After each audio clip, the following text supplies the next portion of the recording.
Well, here's a rundown on some of our Alaska news for this Monday morning. It is Memorial Day, May 29th, 2017. There were two different plane crashes in Alaska on Saturday, both happening at the same time, right around 11 a.m. One out by Salcha, in which the pilot and the passenger were killed, and one down by Haines, in which the pilot and one of the passengers was killed. The other passenger in that plane was taken to the hospital with life-threatening injuries. No word on the cause of either of those crashes.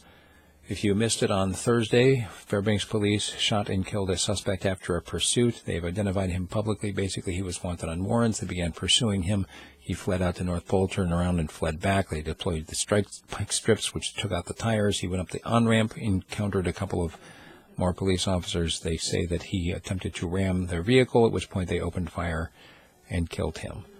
In Anchorage, they have announced that credit union robbery suspect that we mentioned on Friday has been arrested on Friday evening. They picked her up. And there was an arrest made in a home break-in case in Fairbanks. A fellow tried the front door and then the back door and then came in a window and was scared away by the homeowner shooting at him.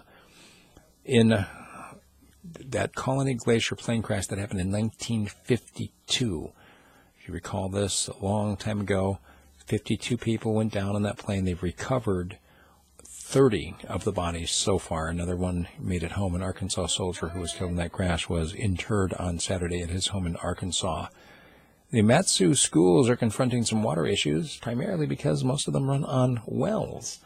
The infrastructure, they're saying, is lagging behind the growth in that area. Copper River managers are proceeding cautiously after the big king salmon takes the beginning of the season. They're saying that's likely to be a low season for kings, and so they're talking about restrictions once again on sport and on subsistence. The commercial fisheries are not getting the restrictions.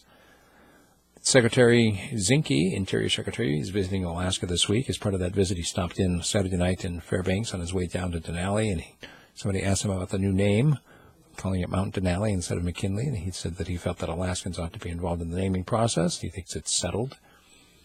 The feds are going to be taking over management of the lower and middle Kusko rivers beginning on June 12th. It's because anytime that there's any conflict between subsistence fishing and other fishing, the state steps in and manages, not the state, the feds step in and manage it instead of the state. Troopers are asking folks to be on the lookout for a group of men who allegedly harassed two women in the Mat-Su over the weekend. The women said that they were surrounded by a group of young men, late teens, early 20s, on motorbikes, and they also had an SUV with them. They tried to get the women into the SUV. One of the women was hurt as she resisted. They got into their own car and fled. They were pursued by one of the men on a motorbike. They said they're all white, in their late teens, early 20s, and spoke with accents. So I guess we're looking for a gang of, I don't know what they are, speaking with accents. Use your imagination.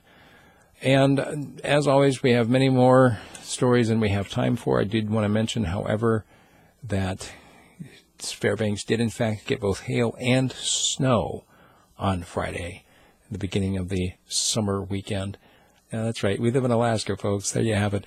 My commentary today focuses on why dads ought to take their kids camping. Check it out, radiofreespeech.com. Thanks.